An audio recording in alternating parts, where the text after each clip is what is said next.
Hello everybody and welcome to a brand new Elder Scrolls Online video with me, Sherman. Today's the day, guys. 3.1.5 is finally here for live. It is the Horns of the Reach update, and that's why our servers are not working. So we're getting the new update, and we're getting the new Horns of the Reach DLC, which is really cool. But with it comes some changes. We're not going to go over too much with the stuff here, but we are getting a new PvP mode like map, but you have to have Morrowind in order to play it. We're getting the Arcane University. It's going to be pretty cool. New Battlegrounds map. That's going to be pretty awesome. We get 2 new dungeons with this update. Both of them are very cool. If you haven't had a chance to get on PTS and check them out before the launch, you guys will probably really enjoy them. Bloodroot Forge is a pretty interesting dungeon. The mechanics are really good, I think. When it comes to difficulty, it sits between, I would say, City of Ash 2 and Ruins of Mazatoon. About that much difficulty in it. Falkreath Hold is a little bit easier. There's not as much AoE stuff going on, so it's a little bit more stabilized, more interesting, I'll put it that way. Both of them have really good stories, and I'm going to leave it at that. I don't want to do too many spoilers. We're also getting a unique skin with the dungeons, a unique hat, and several titles, and unique housing items, which would be really cool. So if you guys want to get those things, you'll have to do those new dungeon sets. There's 8 new item sets because of this. We're getting 2 new light sets, 2 medium, and 2 heavy, along with 2 monster sets, which will also be very good. Now, I know some of these people don't, a lot of people have made, like, derogatory, or not derogatory, but, like, said they all suck. They're actually pretty good sets. Like this one, the Druga's Rest, is a really good one. You know, if you want to run a healer, and you don't want to run a monster set, it's a really good set to get, to have for that extra healing, because it does a lot of really pretty decent heals, but you have to be within 5 meters of your allies, and that kind of sucks. But it does have a 10-second cast, like it lasts for 10 seconds, and it's got a 10-second cooldown. So if you can keep it up with fully charged heavy techs, you can keep this up indefinitely. It's pretty cool. Pillars of Nirn isn't a bad set for a stamina DPS. If you are running, say, you're not running a monster set, but you want to run 2 5-piece sets to get a monster set type effect, this is a really good set to run, and it does both. It does nothing but physical damage. So this set and the other set comboed together would be a really kind of interesting combination, because this one does bleed damage and the other one increases bleed damage. So these 2 sets should be pretty interesting to see what people come up with. The Iron Blood's a really good set for tanking, even though it does have this 50% reduced speed. If you have a super tanky tank, it's going to be really good for you for standing still and taking your ground, because it has an 8% chance to proc, 30% reduced damage taken every 15 seconds, and it's on the protection lasts for 10 seconds. So you're going to be without that major protection for possibly 15 seconds. And then you're going to get it again, because this 8% chance might seem small. It actually happens quite often. Quite often. The Dominus set is going to be a really big one, probably for fire or physical DPS characters, because it takes on the respective bonus based on what your build is. So if you're more stamina, it's going to give you weapon damage and physical damage. If it's more magical, it's going to give you spell damage and flame damage. So it's either way you go with that, it's going to be a really good one. And it's not in your it's going to be within your location, but it's a bigger ring radius than that of Grothdar. So pretty interesting set there. Flame Blossom is a really interesting one, even though it doesn't give the best benefits. It is a really interesting one when you're using it with a flame DK, because it gives you extra spell pin. It doesn't give you a lot of spell pin, but it gives you extra spell damage, it gives you max magicka, and then it gives you, when you deal damage, you have a 10% chance to summon a line of fire. Really good for probably a DK tank also, if you're playing a magicka DK tank, because you'll be right there with the boss, and it's whenever you deal damage. So whenever you use puncture, use heroic slash or deep slash, whatever you're using, you can get this thing to go off on a 10% chance, and it's 10 seconds. So it's pretty powerful little proc set. Blood Drinker is the one I said go combo with the other set, or Twin Sisters, because of the fact that it's mostly bleed based. Really, actually, it's a really powerful set if you use it with twin slashes running dual axes and running a two-handed axe on the back bar. Might be really something somebody might use for PvP, but because it has 2 crit, I don't know if it would be a wise option. And the low weapon damage on it compared to like Hunting's Rage. But the fact that it increases your bleed damage by 20% is really powerful. Hargraven's Gardens heavy set. I didn't really mess with this one too much, and here's why. It has a 45-second cooldown, so it's a good set, but it's not as effective as it sounds. So it's like, and the fact that you have to be below 50% health to get it to take off. Earthgore is going to be a very interesting set for healers, or even possibly a heal tank, or somebody who wants to have a support set, but it has a 35-second cooldown, and that kind of throws it off as well. But it does heal 30,000 health over 3 seconds, so that makes it a pretty powerful set. And in a dungeon, people say 35 seconds isn't a long or is a really long time. 35 seconds in a dungeon could be every boss. So every boss you could have this going off, which is kind of a nice benefit. But it is also bad. We're also getting the Bloodroot Wine die is unlocked by completing Horns of the Reach Delver achievement, so that's kind of cool. Morrowind chapter stuff, they do say the new Battleground Chaos Ball and the Arcane University map. The Chaos Ball is basically like, if you guys ever played Halo, there was a death game called where you picked up this thing, and when you ran with it, it gave you points when you ran with it. It's basically like a football game. The longer you hold the ball, the more points you make. But there is also side effects to it. The longer you hold the ball, has a stacking healing and shield debuff. So you get this debuff of healing and shields to shield debuff while you're holding the ball. And then eventually I think it does a thing where it starts to do damage against you. I haven't messed with that.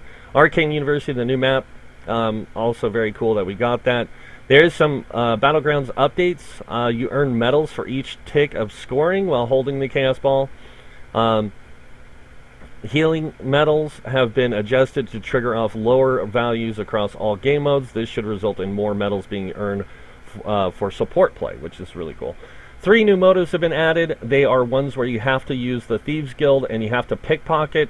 I don't think you need the Thieves Guild for it. I think you just have to be able to pickpocket and stuff. And you can get it also from Thieves' Troves. So as long as you're stealing from people, you can get the Halalu, the Redoran, and the Telvanni motives in Vardenville. So you have to have Morrowind in order to get it. Base game patches. There's some stuff in here which is kind of cool, like the guild stuff's pretty neat. The crafting stuff is a little different. So you can actually enchant weapons and improve them from your locked screen. So if you have them locked on your toolbar or in your inventory, it'll do this thing, and you have to type in something to get confirmation. So pretty neat there. Gameplay wise, we've added descending combat cues in the game menu that will allow you to control the color and brightness of your friendly and hostile combat cues. Damage over time abilities will now display the number of hits you receive from that ability next to the ability icon in the Death Cap recap UI. So this one right here is really going to be good for those people that have colorblind issues. You will be able to set those things to different colors to give you a better view of it. It's also going to help those kind of people who want to have a different view of the circles. Instead of the big red circles or big green circles, you'll be able to change the color and get a better view of them. Itemization, they did some adjustments to furniture listings, added a warning for equipping bind on equipped items that are a blue quality or higher. You can now deposit alliance points and writ vouchers into your account bank, where they can be withdrawn by other characters. That's kind of cool. Crown store categories have now that have new items in them will have an indicator next to them. So anytime we get new items, it'll show where they're at. Rollis Halalu and the Master Writ Merchant has some new updates. There's some new homes, which is really cool. So we're getting the Hawkville's High Hall, and I think that's pretty much it. I don't remember any others. Champion point increase. We are getting a 30-point champion increase, so it is going to 660. Don't fret though, because we can still only have 100 points per tree. So this is kind of a nice thing. You're going to get 10 per tree. So 10 red, 10 blue, 10 green for the constellations and the champion points. Moving on down, we're going to kind of skip through some of this because a lot of it's just like animal companion, cutting dive. This is warden stuff. This morph now can now be cast while you are silenced. Subterranean assault, scorch morph. This morph can now be cast while you are silenced. So these are both stamina abilities. So those things can still be cast. Healing seed. This morph can now be cast even if you have an enemy targeted in your reticle. Nature's Gift updated the passive ability of tooltips to indicate cooldown, and Winter's Balance. Crystallite Shield updated this ability in its morph's tooltips to indicate the maximum damage they can absorb with a single projectile. That's a good thing because it was really annoying. They also did some warden bug fixes, which is good because it definitely needed it in a big way. There's still some things that are really weird. Some monster adjustments. They did some world boss adjustments. They've toned down some of the dungeon stuff, both in the public dungeon, even though it's not, I don't see it showing here, but they did tone down a few things in the public dungeon, which were good, because those public dungeons had some boss encounters in there that were just a pain in the butt. Moving on down, quest adjustments, Dark Brotherhood DLC pack, Imperial City DLC, Imperial City Prison. Both Imperial City Prison and White Gold Tower dungeons have had some things adjusted to make them a little easier. I wouldn't say that it makes them super easy, but it definitely does make the things a little more interesting. So, exploration organization, the Telvar jewelry box merchant now sells rings and necklaces directly with no intervening box. So it is all Telvar jewelry now, if you want to go get those. And they are 100,000 Telvar stones. All jewelry is going to be legendary, and it's going to be CP160. Moving on, blah, blah, blah, yada, yada, yada, come on. Public dungeon, the auditor is once again in his proper place. Thank you! And these are the Orsinium fixes and stuff. Shadows of the Hiss got some major stuff done. Brought them down. I'll just say that. They're not going to be as impossible as before. Thieves Guild, they did some stuff to Maw of Lorcha. It wasn't really a big nerf or anything. They just kind of fixed some stuff there, really. So that'll be interesting. Itemization stuff. Quest. Blah, blah, blah. Combat and gameplay changes. These are the real changes we want to see so you guys can get the full effect. We're going to go over this real quick. So adjusted elemental status effects such as burning and concussed. So they now scale with your max magicka and max stamina. In addition, your spell damage and weapon damage. Their damage has also been adjusted due to the new scaling and should remain relatively unchanged, with the exception of burning, which deals approximately double the damage of before. So burning... and they also adjusted the timers on them. So burning is actually going to hit for a lot harder, the burning effect. Not fire damage, guys. Burning effect. That means if you apply a fire ability and it hits with the burning effect, it's going to hit harder for more damage over I think a shorter time span, because over a longer time span. Burning now lasts for 4 seconds and ticks every 2 seconds. Previously 3 seconds and ticking every 1.5. So it's a longer effect, but it's only going to hit them 3 times before it comes off. Poison now deals its total damage over 6 seconds, down from 12 seconds. So it's going to look like it's doing more damage, but it's going to be in a shorter time span. So it's going to be a little different there, but it does its damage every 1 second, I believe it is. So kind of interesting. Concussion and shield status effects, minor vulnerability and minor maim now last 4 seconds, down from 6 seconds and 5 seconds, respectively. The summon pets and their abilities and item sets now move 10% faster, so that's kind of cool. So summon pets from abilities and item sets now move 10% faster. So does this mean my bear's actually going to get into combat before I actually have them dead? Because that would be really nice. Dodge rolling now grants immunity to immobilization when it is used while you are silenced. So you will be able to get the immunity, but it won't give you immunity to silence. So. The bonus damage dealt by execute abilities such as Assassin's Blade and Reverse Slice now works more intuitively with global damage bonuses such as Mighty, Minor, and Major Berserk. Execute bonus damage is now multiplicative with global damage bonuses instead of additive. So this is a really interesting change. I know a lot of people are like, well, it means it's going to do more damage. It doesn't technically mean it's going to do more damage, guys. It balances out the damage because of different adjustments and stuff. It kind of makes the damage more realistic. Instead of you hitting with, having Major and Minor Berserk on your character and you're hitting for like 52,000 damage, you're going to hit for like 32,000 damage because of these changes. Dragon Knight. This is one that I didn't really think about before until I messed around with the Dragon Knight, and then I saw what it did. So this passive ability now increases the damage of burning and poison by 25 and 50%, down from 33 and 66%. So this is a nerf on the DK because of its poison damage, and the DK will still be top dog when it comes to poison and burning dot damage, but it's going to be a little bit lower. Draconic Power, the Dark Talons, this ability and Choking Talons morph now deal magic damage instead of physical damage. So this is kind of I wouldn't say it's a direct hit, but it is something that you might want to think about when taking this ability. You might want to go with the other one, not Choking Talon. This is, I think there is a different morph. Sorry, I'm a little out of it right now, guys, but you want to take the other morph, the Flaming Talon one, because that will do fire damage, and if you take this one, it just does pure magic damage. Not going to be good for DK tanks if you want to apply a little bit of damage, because unless you're a Magicka DK, or if you're a hybrid DK tank, and you have a good amount of stamina and a good amount of Magicka. Earth and Heart, Obsidian Shard. This is a really good one for people who play the DK healer, because the radius of the heal is now 28 meters from 10 meters, so that's a really powerful radius, I should just say. Here we go. Storm Calling Surge. This ability and its morphs now use your higher critical strike rating to determine their critical strike chance.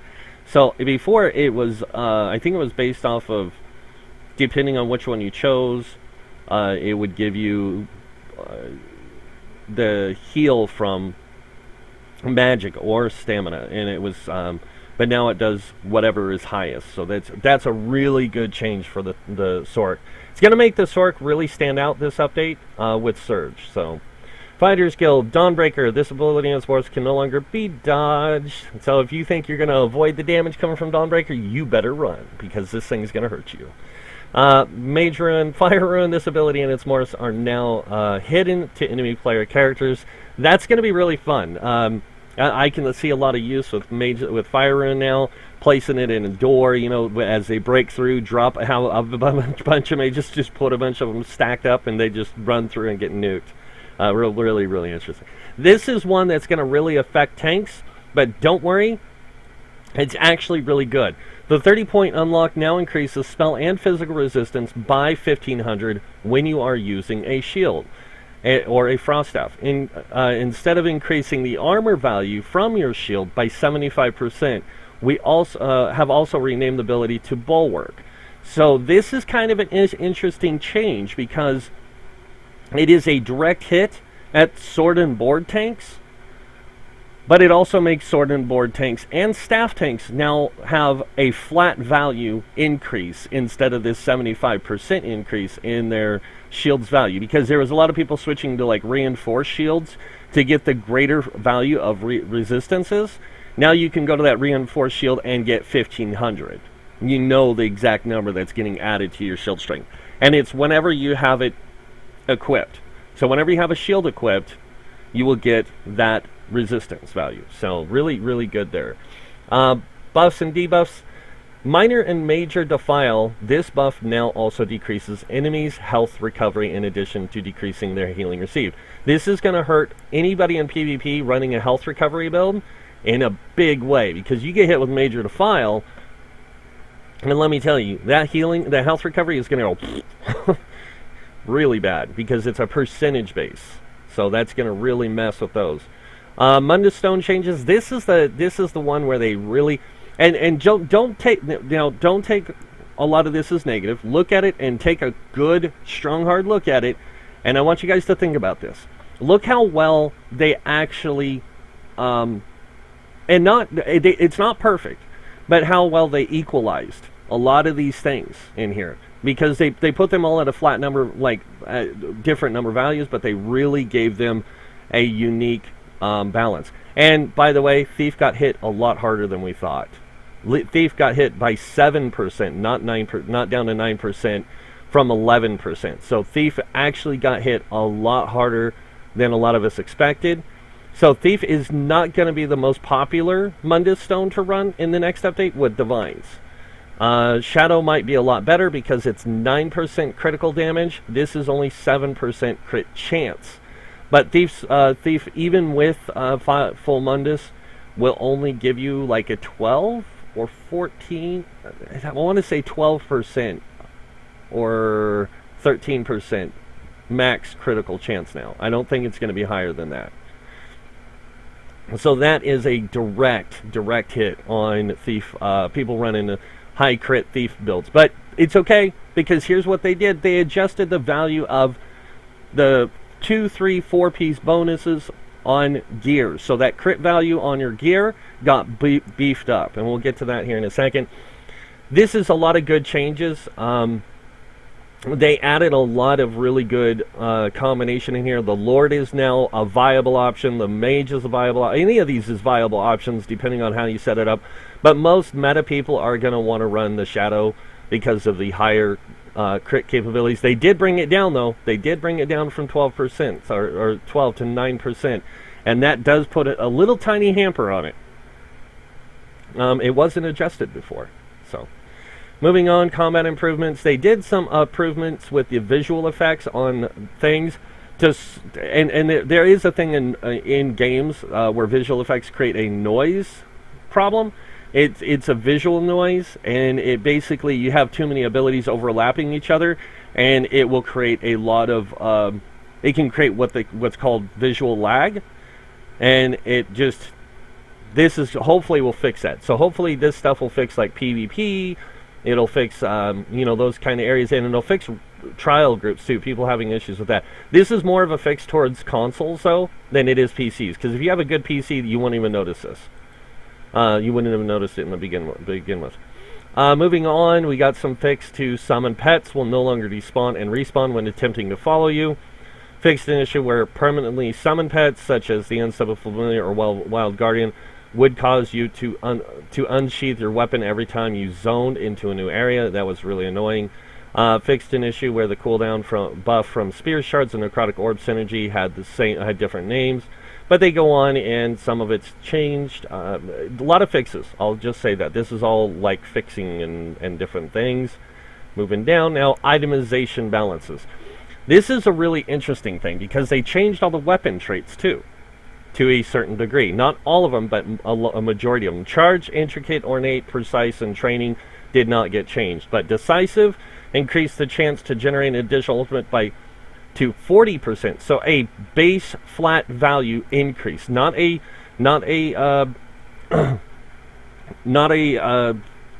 odd number value. And I say odd, it's not an odd or even. It's just we went to a flat percentage, just 40%. When they go with these like 9%, 7%, 8% kind of changes, it can really mess with a lot of things. But this really does a major different thing because it gives it a greater change. And this right here is going to make Decisive a definite go-to for Ultimate Gen builds, because I do see Ultimate Gen builds becoming a thing for DPS, especially if you're running for a stamina build, say running 5-piece Hundings with the 2-piece Krogs or Veladrith or Stormfist, and then running a 5-piece Hide of the Werewolf, and on a dual wield bar. That's going to be a very powerful thing, because then you'll be able to fire your Dawnbreaker off or your Rend more effectively, more often, especially if you're running a Decisive offhand weapon. So defending, they reduce the physical and spell and physical resistance of defending down to 2,752 from 5,160. That's a direct hit against tanks. Your one-handed swords are actually going to be 1,000 something. It's going to be half that value. This is all based on two-handed quality. So 40% on a one-handed is actually going to be 20%. On a two-handed, it's going to be 40%. So these are all based on two-handed values. You got to cut it in half for the other version. So infused, they increase the bonus value granted to applied, except for infused. I think fused is flat no matter what.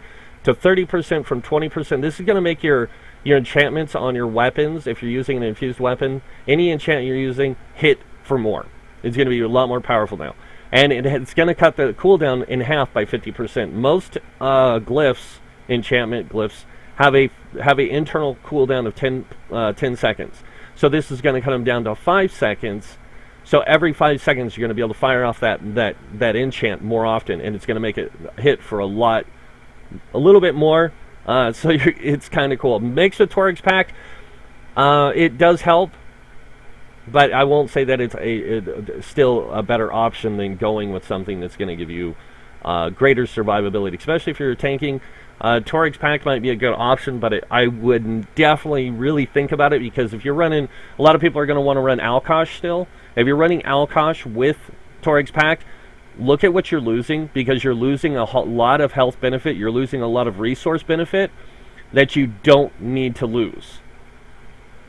So I'm just saying right off the bat, they're both good sets, but you kind of want to pick one over the other. And if you're going to go with the Crushing enchant, go with Crushing and Torags, and something else like Eben and possibly Bloodspawn. If you're going with the other one, go with Alkosh, Eben, Bloodspawn, and you can use a Crusher, a Crusher enchant on your weapon still.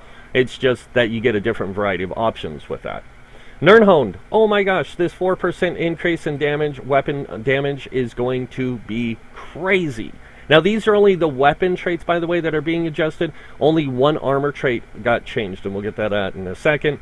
Powered also increased to 9%. This is going to make powered weapons really, really effective for healers who aren't using like the Anarok, or not the Anarok, but the one Munda Stone that increases their healing percentage. This is going to be a lot. It's going to be almost equal to that, so it's pretty crazy there. Sharpen, reduce the spell and physical penetration on Sharpen from 5160 down to 2752. Very similar to what they did with defending, or exactly what they did with defending.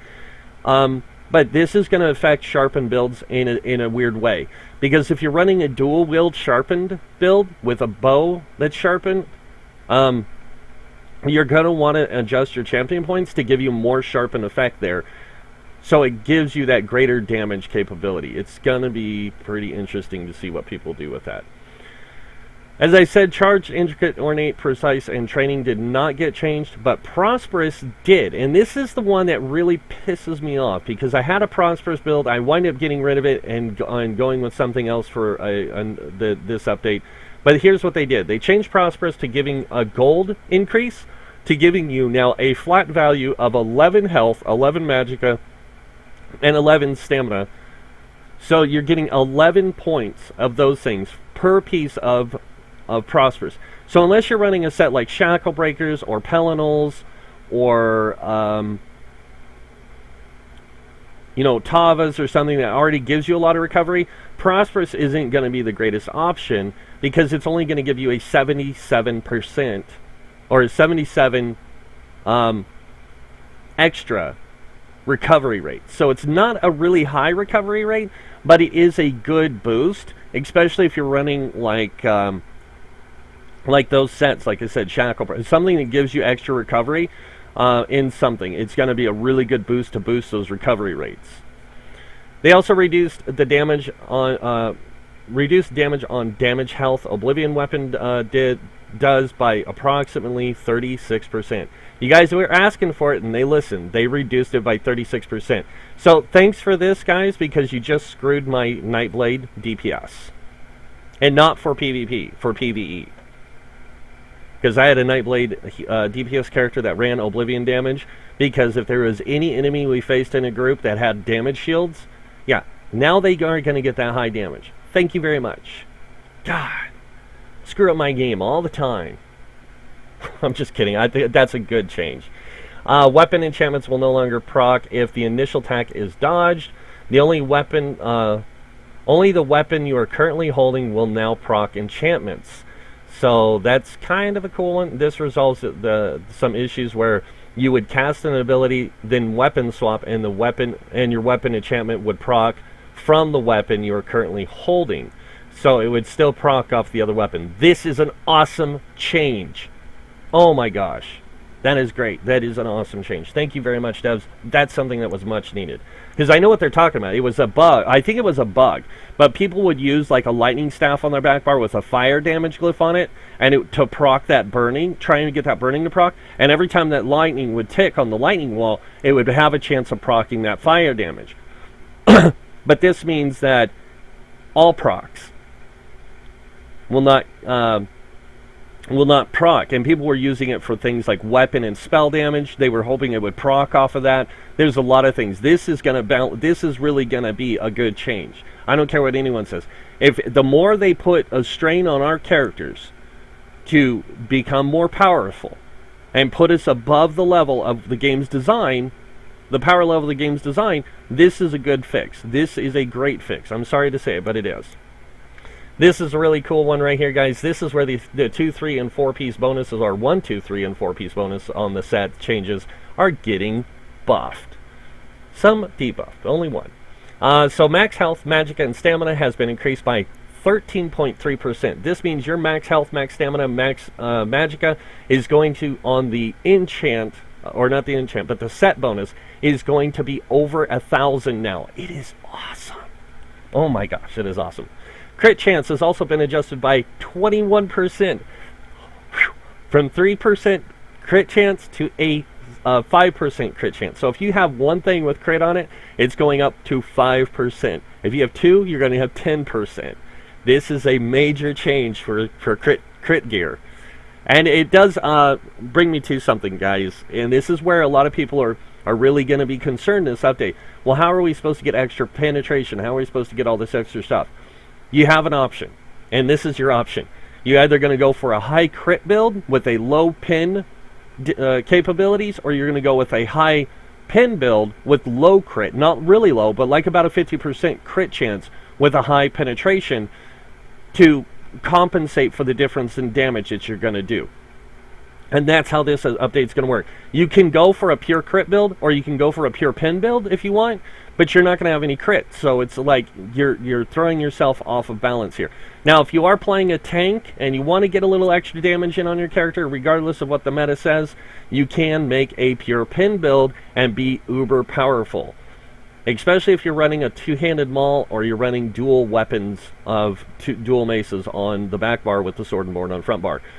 Very, very powerful setup there, because then you can use sharpened on a tank, and yes, you can use sharpened with the tank if you know how to set the CP up, and you know how to set like the right gear combo with the right stuff to give you that higher armor rating without using a shield and a defending weapon. You can really push your character's DPS as a tank now. Regardless of what meta says, trust me, you can, and you're not going to have super damage. You're going to have at least probably 10 to 12, maybe 17k DPS, depending on how you set up the build. And that's on a stamina tank or a magicka tank. You can do that now, and it's pretty uber. Physical and spell resistance has been increased by 13.8%. So that means all that adjustments they did with Morrowind and everything got another boost. So now our armor rating is going to be like skyrocketing because of spell and physical physical and spell resistance on that gear. Physical and spell pin has been decreased by 22%. Remember what I was talking about, like how they're directly affecting certain things? This is it. Any monster summoned by an item set now procs inherently any bonus you have. The most notable bonuses are damage done and healing done from passive abilities, major and minor buffs, or the champion system. So any kind of major or minor buff you have on your character, or from the champion system, like mighty, all that kind of stuff, this does now affect pets summoned by proc sets. So pets from procs are gonna be pretty powerful. Amber Plasm, they decrease the magicka and stamina recovery granted by this to 250 from 300. This is a direct, I gotta point this stuff out because a lot of people are really upset about a lot of these changes, but you guys gotta think about this. This is a direct, a lot of these gear changes are a direct hit towards certain things. The PvP meta and the PvE meta. A lot of these are direct hits against them to allow other gear sets to shine and become something that's more usable kind of thing. And some of them are stupid. So Beekeepers, they decrease the health recovery granted from this set to 400 from 500. These are 5-piece bonuses, by the way. Bloodspawn, they decrease the amount, like this is one of the stupid ones, from 14, the ultimate gen on this, from 14, or 215 from 15, or 214 from 15. That's like 1 point. It's not even going to really affect the set. Like, come on. Deathwind, this item set now grants crowd control immunity to the enemy after knocking them back. So that's kind of like, hey, guess what? You want to use Deathwind? Now they can get immunity from it. Yeah, nice. Drugas, this is another stupid increase. They increase the stamina granted from 2540, or to 2540 from 2500. Ooh, 40, yeah. You know how much of a difference that's going to be, guys? Just to let you know. The stamina you get on the gear is going to be more efficient than that. But it is going to be quite a bit because it gives you 3 things of max stamina. And just imagine going from like 800 and something bonus to 1,000 and something bonus at gold level. And then you add that 2,540. Boom! That's where the difference comes in. Oh my god. Green Pack. Decrease the max health granted by this item set to 2,500 from 4,000. And increase the health recovery from 250 from 200. So this set is getting a direct nerf, but you got to remember it does have 2 things of max health on it, which are being increased by 13.3%.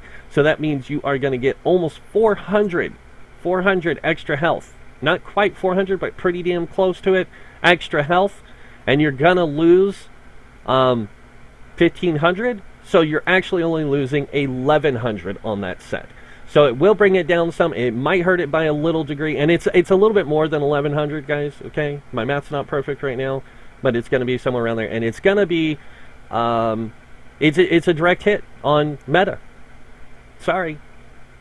Grothdar, decrease the damage of this item set by 10%.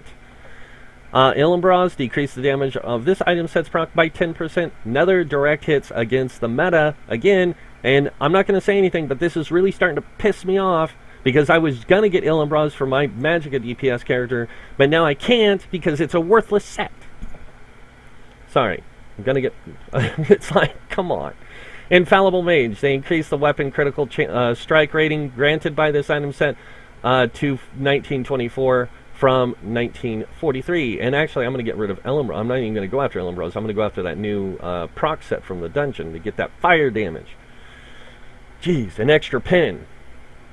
Going to be a lot better than Illumbras. Iron Blood. They decrease the snare ability applied to this from 75, which it was on test, down to 50%. That's a good change, no offense. Leviathan. Increase the weapon critical strike rating on this set, granted from the set, to 1924 from 1643. Holy Nikes, man. And Mother Sorrow got the same increase. So those 2 sets are going to be crit build sets. It's like, literally, if you want mass crit, that's the way to go. Lord Warden, they increase the radius of this item's set's proc to 8 meters from 5 meters. Yeah.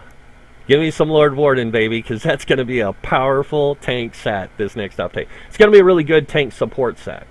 I wouldn't say that it's going to be the choice for a tank. You're going to want to go, if you're playing meta tank, you want to go Bloodspawn if you want to generate ultimate, but you're going to want to go Lord Warden to give your group a higher resistance value. So those are your choices there. You can either go for the ultimate gen and the resistance values from Bloodspawn, or you can go with Lord Warden to give your group a big boost in resistances. So, and it's like 3k resistances. It's pretty powerful. Maw of the Infernal, this monster summoned by this item set now only deals flame damage instead of a mixture of flame and physical. So this is a set. Now I know a lot of people don't like Maw of the Infernal. This is going to be a set that's going to be really good if you're playing like a Stam DK tank and you want to get some extra damage in for your group. This is going to be the set to use, especially, like I said, if you're playing a Stam DK flame tank. This will be an extra way for you to deal some extra damage and help your group out. Really powerful set. Regardless of what minis say, that's going to be a really great set for fire tanks. Mother Sorrows, increase the spell critical strike rating granted by this set. Again, just like Leviathan, those two sets are going to be ridiculous this update for crit. If you want to make a crit build, those are the two sets I would suggest getting. Like, even though you get no weapon damage or spell damage with them, the crit, the fact that you're critting more often is going to make your damage more consistent, so it won't matter. I mean, you're going to be hitting like a bus. Necropins, reduce the max magicka granted from the set to 3150 from 4000. Remember, guys, you're getting a 13.3% increase on all your stats. So even Necropins, losing that much, is only going to lose like 16 something or 600 and something actually on that decrease. So it's not a bad one. This is a good change right here. Oh my god, Nearneth is going to be like a awesome set for Magicka DPS. They increase the damage of this item set's proc by 20%, but they decrease the delay from the set also to 2 seconds from 3 seconds. So this is going to make Nearneth a pretty decent set. You have to remember, this game doesn't have the same kind of DPS system as a lot of games. Now, I know a lot of people use the DPS calculator, which is great, but that thing doesn't calculate your damage every hit. It calculates your damage at an average. So if you do 14,000 damage, it's going to calculate it into an average number of what it would do every second. So when you hit for 20k on a heavy attack, and you hit for another 20k on a heavy attack or something, or say you're using Wrecking Blow back to back with a dot in between, it's going to calculate your Wrecking Blow with that dot, and it's going to calculate it down to an average of what it would do per second. It's not going to calculate it as its actual damage being done per hit.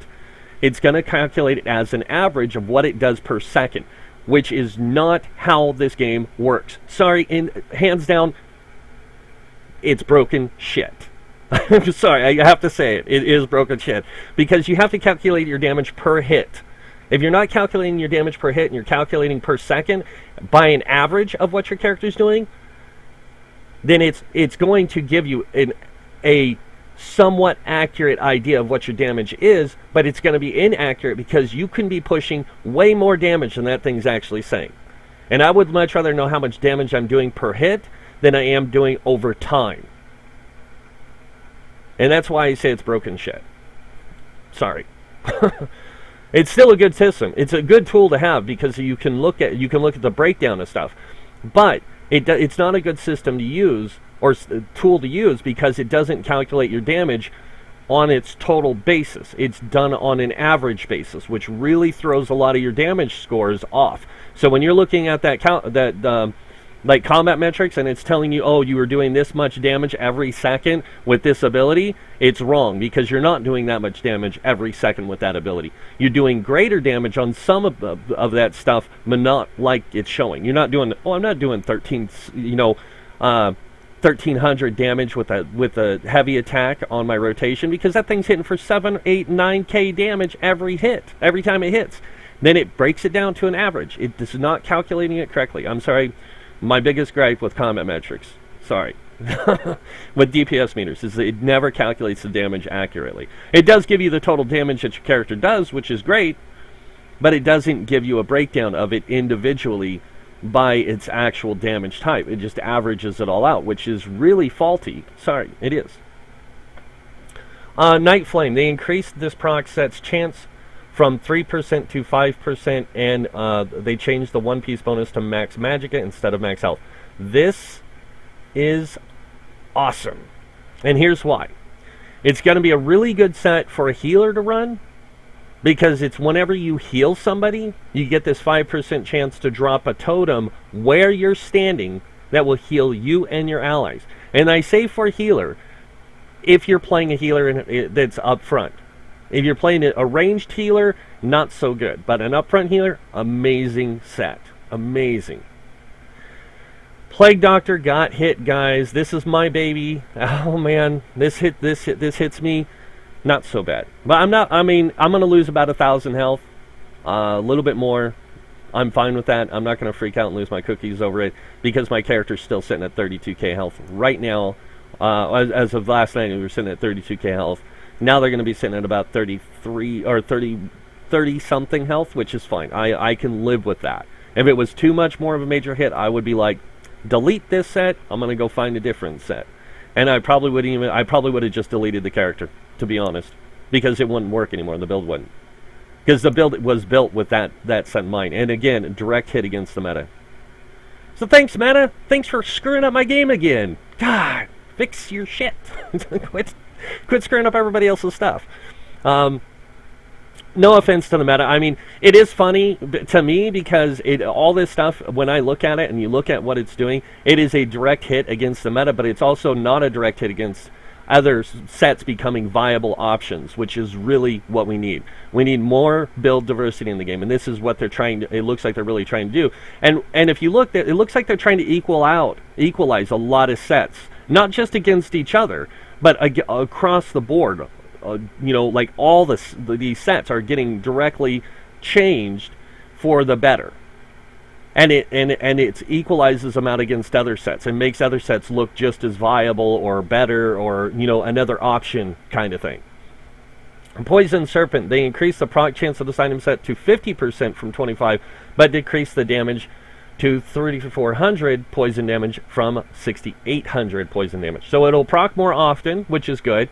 It's just going to do less damage, but because you're going to be proccing more often, that damage will be increased. I don't remember if this one has an eternal cooldown or not, or if it had like a cooldown of 3 to 5 seconds. But still, 50% chance, 3,400. That means that every time you're going to proc that, like literally every time almost. Celine's. This item set's proc now displays a hostile telegraph to enemies and players, indicating the area of effect. So this gives players a better chance of at least trying to dodge roll it with the 1.3 second delay on it now instead of the 1 second delay. So that 0.3 seconds is supposed to make up help. Devs, really? Make it 2 if you really want to see delay. 1.3 isn't much of a delay, so you better have your timing down, guys, to avoid that thing hitting you still. Cellatrix, they increased this item set's proc chance by 30%, which is going to be amazing. They decreased the time it takes to for the proc to erupt to 1.5 seconds from 2, and then they increased the cooldown from this set's proc to 5.5 seconds from 5 seconds. So they increased the cooldown. Now here's the thing I want you guys to all understand. This is a good change for Cellatrix because it makes it now a more viable option. Much more viable option than it was before. Shadowrend, they changed this item set's proc to occur when you take damage instead of when you deal damage. They increased the proc chance of this item set to 15% from 5. The monster summoned by this item set's proc now deals magic damage instead of physical damage. And they increased the duration of minor maim debuff applied by this set to 10 seconds from 5 seconds. This is where Shadowrend is going to shine. Really, Mouse? You're really going to mess with me? It's going to be this. This is where Shadowrend's going to be the big dog for a certain build. Certain types of build. Battle Mages. Because now this item set's pet is going to be increased also off of your max stats and stuff. So Shadow, like playing a battle mage tank, and not only PvE or PvP, but PvE as well. If you want to be a tank and you want to do this thing with light armor and all that, this is now going to be a really powerful tank set because you're going to have a way of proccing extra damage, and it's going to be magic based. So like if you boost up your mighty, or not your mighty, but your elemental expert in the apprentice tree in the Anarok blue tree, you will get an extra 10% added to its magic damage. So that thing's magic damage is going to be increased by 10%. It's also going to be increased by your max, your other buffs and things like that. So this pet thing is going to be pretty OP when it comes to the next for tanking And I say tanking because anything that says when you take damage, to me, is more of a tank set than it is a DPS set. That's just my opinion. Shadow of the Mountain. This item set's proc now spawns a volcano that interrupts after 1 second and launches a projectile at the closest enemy instead of instantly dealing unavoidable damage. Red Mountain players, sorry, you're going to have to go back to using Ashen Grip. Because that's what it is. It's a direct hit on that to make Ashen Grip look better. Because Ashen Grip was the same, I mean, they were the same thing, except one did a cone of fire, the other one did an AoE erupt. Sorry, but it's true. Shield Breaker. This item set's proc now can only occur once for each cast of lightning or restoration heavy attack. Yes, that means it can't proc multiple times on a lightning staff or a resto staff. Slime Crawl. They changed the one-piece bonus to a double one-piece bonus of both weapon and spell critical chance instead of health recovery. And it still has the 8% damage on it, the Minor Berserk. So that's going to be a pretty powerful set because that's 5% weapon and spell critical with an 8% damage increase all the time. That's going to be crazy. Not as good as the Shadow Mana Stone if you're playing the meta, but it's still an option if you want to get something in there to give you some extra damage. Really good setup. Spawn of Mephalia. Increase the damage of this item set's proc by 5% and change the one-piece bonus to max stamina instead of max health. Really good for stamina DPS, especially DK stamina DPS, or if you're playing a poison build, Spawn of Mephalia is going to be a really good set to go with this update instead of maybe Krogs or one of the others. Spinners, Garments. Decrease the spell penetration granted from this item set to 3450 from 4000. Trust me, guys, it's not as bad as you think. You can make a minor adjustment to your champion points and get that back really easy. Spriggans also got the same nerf. Stormfist, they increased the shock damage this item set by approximately, or this item set's proc by 10%. The physical damage portion remains unchanged. So the shock damage of this item set's proc has been adjusted by 10%. That was like 1,000 something before. Now it's 10% higher, so you're looking at about 1,000, I think it was like 1,100 and something, so you're looking at about, a 100-point increase, which is pretty powerful. Definitely makes that set shine even more for, like, stamina DPS characters. Or if you're playing a Sork. Spawn Mother. Decrease the cooldown of this item set by proc by 1 second after 2 seconds. So it's just been, they've just adjusted the how often it can pull in enemies. So Swarm Mothers is really looking good for tanks in dungeons on that set. Torix Pack. This item set now reduces the cooldown of your weapons enchantment by 30% instead of 1 second. And it's multiplicative with the cooldown reduction of the infused trait. So this is multiplicative into the infused trait. So the infused already gives you a 50%. That does not mean you get an 80% cooldown. Okay, guys? It means that it gets multiplied in and it actually puts it down to about not even 1.5. We're talking like maybe a 2-second extra cooldown there. Maybe 3? I don't know. But it's not going to be that big. It's not going to be as big as you think. They also fixed an issue where this item set was modifying the strength of the cooldown of poisons. So that has been fixed as well. Tremor Scale. This item set proc now occurs after a 1 second delay instead of instantly dealing unavoidable damage. So that's kind of cool. Twice Fanged Serpent. Reduce the physical penetration granted by this item set to 860 per stack from 1,000. Now you got to remember, a lot of people wanted this set because of how effective it was. 860, and you can stack it up to 5 times. Okay. It's not going to be... people are thinking, oh, it's not that bad. That's a pretty big hit, guys. That's almost 1,000 points off. Almost 1,000 points off. And it might even come out to almost over 1,000 points off. Because you're losing 100. And 5 stacks, that's 500 points. And 40 on top of that, so that's another 100 points. Or, sorry, almost, yeah, So you're looking at almost 1,000 points off. That's a huge hit on Twice Fang Snake. It's still a good hit, a good set. It's still going to be a really powerful set. But you can get almost the same amount off of Night Mother's Gaze. Or off of the one Thunderflame. You can get almost the same effect out of those two sets as you can Twice Fang. Twice Fang's going to be a good set, but it's not going to be the end-all be-all set anymore. And you can easily make adjustments with your champion points and stuff like that to put yourself over what this can give you with those other sets. So, your choice, Twice Fang Snake or Night Mother's Gaze, Spriggans, Spriggans, or the other one are going to be other options that you can go with that are going to be just as good as Twice Fang. And no offense to the people who run Twice Fang, I think it's a good set. It's just that when it becomes such a restriction to other gear sets, that's when I say definitely I agree with this change. And that's a good hit on the meta. And I say good hit because it allows other gear sets to come in as being meta. So instead of just one. So that is a good hit on the meta. Veladrith, this item set's proc now occurs after a 1 second delay and then displays a warning visual to the set wearer when the proc occurs. Cool.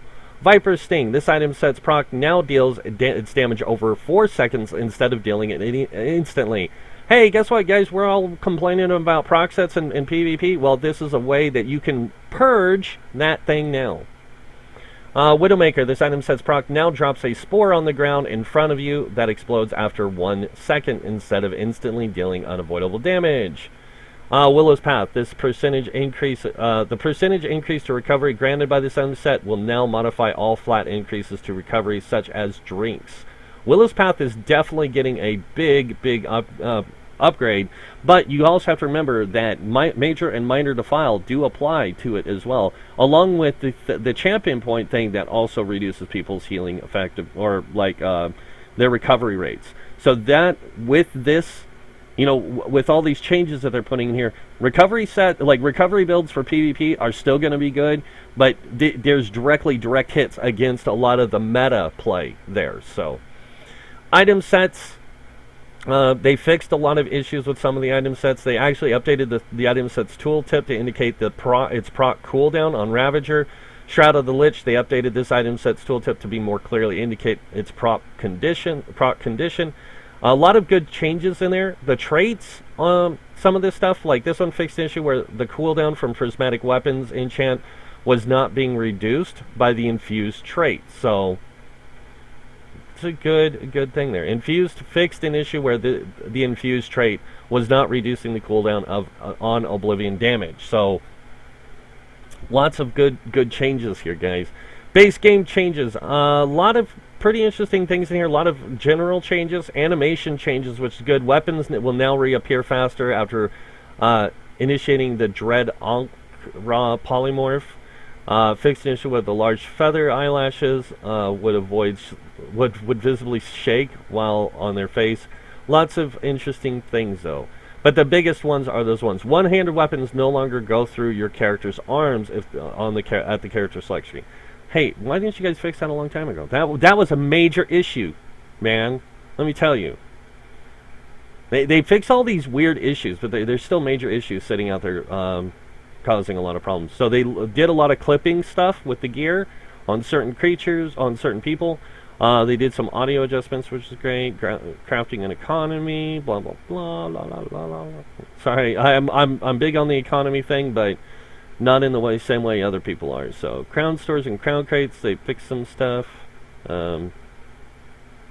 Dungeon group content. Bandage cells 1 and 2. This is one that I'm glad they fixed because he became super easy because of this bug. Like, he would just stand on the main platform and not move. It was like, now he'll actually leave it, and that's kind of cool. City of Ash 2, they did do some nerfing to it, guys. So not big nerfs, but enough to make it a little easier. And then, of course, Sanctum Ophidium. The additional manticores that the serpent summons at the end will no longer mysteriously disappear for no reason. So that's a good fix. dungeon and trial stuff. Improved treasure chests found in veteran dungeons and trials now simple quality chests will never appear in a veteran dungeon. It's always going to be intermediate and above. Holy cow, why did it take so long to give us something good out of these dungeons? Now I can go farm them for treasure chests. Alright, so they also updated the number of bosses to ensure that we have a chance to drop the same crafting materials on monster trophies that non-boss versions of the monster would normally drop. So they also adjusted the number of chests that can appear in the White Gold Tower and Vaults of Madness to match all other dungeons. Thank you for that on Vaults of Madness, because that was really annoying where it would only spawn one chest through the whole dungeon, and we only had like 5 or 4 areas where chests would spawn. So, yeah. They also relocated the sacks and treasure chests away from areas where the group has to split, so that you no longer need to backtrack to get all of your sacks or chests in a given trial run. That's a good thing. Standardized the appearance of rate of heavy sacks and treasure chests in all trials to match Maw of Lorejaw, and the changes to Halls of Fabrication as part of this. We added heavy sacks to Sanctum Ophidia, which did not previously have any. So those are good. I like these changes because it really helps incentivize running veteran dungeons now, because of the improved chance of getting dungeon gear from the chests. Mementos, we're not really worried about. They fixed some of these guys. Those people who have been looking for a lot of this stuff has been, looks like they've tried to fix that book stuff. So, housing, new furnishing stuff, yay! Homes, yay! Justice system, yeah, they don't even try to fix that broken, wonky thing. The woodworking station, okay, and Skywatch has been, yep, okay. Nothing really big here, guys. Just a lot of just weird stuff. UI changes and fixes. It's kind of good. I'm glad that they're fixing a lot of that Crown Store stuff. Yeah.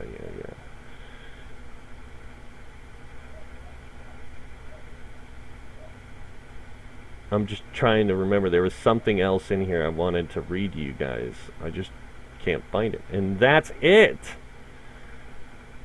Alright, well, I guess I'm not going to be reading you guys that other thing. So, well... Oh, here we go. Gamepad. Gamepad players. I have a lot of friends who play with Gamepad. They fixed the issue where the voting UI element could get stuck on your screen. That's a good fix. They also fixed the issue where your social list selection would not save after selecting the player, unlocking the bank. Wait, where is it? Oh, here. You can now lock your equipment from the deconstruction menu at crafting station. But there's another one in here that they did on something that it's like if you press Y, to where you can lock your pets onto an enemy, you press Y and left click. So with the mouse, but you should be able to set a button combo for the controller in there as well. So that'll be kind of nice if you guys are interested in getting your pets to attack. It's Shift Y plus left click right now, guys, if you want to make your pet attack a certain mob. That is the key function. But that's it for these changes. I'm going to go ahead and check something, guys, because right here it says that the maintenance is still going on as this video is being recorded. Let's see. Really? There's probably like 1 million people refreshing the page to see if there's a new update, if the update's done, because I want to get in and play my game. Well, I could also just do this and see. Look, it's done. We've got the patch. Stop it. Alright, would you friggin' refresh this page, Dean? Jeez. So, yeah, that's it for the patch notes, guys. Lots of good changes. And I know a lot of it is a direct, directly affecting some meta builds and things like that. But you got to understand, there's a lot more gear sets in the game than just the 5 or 10 that are in the meta. There's a lot more build options in the game than what we have normally as the meta. And they just made other sets look as viable as the meta sets. So it's kind of saying, hey, you know what, you guys, you have more variety out there. You might not get the same benefit, but you might get a different benefit. You might get a different option of use. So take a look at gear. Before you make a decision, always take a look at gear and find the best option that suits you as a player. If you think that, this set's going to be better over this set, go for it. But always remember, there's a lot of options out there in this game. A lot more than a lot of people make out. And I'm really excited for these changes, especially the base game changes. Unfortunately, I'm going to have to wait on Horns of the Reach getting it. The boss doesn't want me buying it right now, so I'm going to have to hold off until later this month and when I get paid. So when I get paid, I'm going to be getting that, and I'm going to be definitely joining all of you guys in that great, fantastic area of the game. I can't wait. And just so you guys know, maintenance is complete. The servers are now live. You can go play and enjoy yourselves. So that's it for this video, guys. If you guys enjoyed it, go ahead and hit that like button. Would be greatly appreciated if you guys want to see more videos by me. You can hit that subscribe button. I have a lot more videos to come, guys. I cannot tell you how many more videos I have to come because there's gonna be a ton between now and the Clockwork City, which is the next DLC coming out later this fall. Don't know when. Hopefully before Christmas would be nice. So yeah, that's it from now. Until next time, have a wonderful day, and this guy will see you all later. Bye.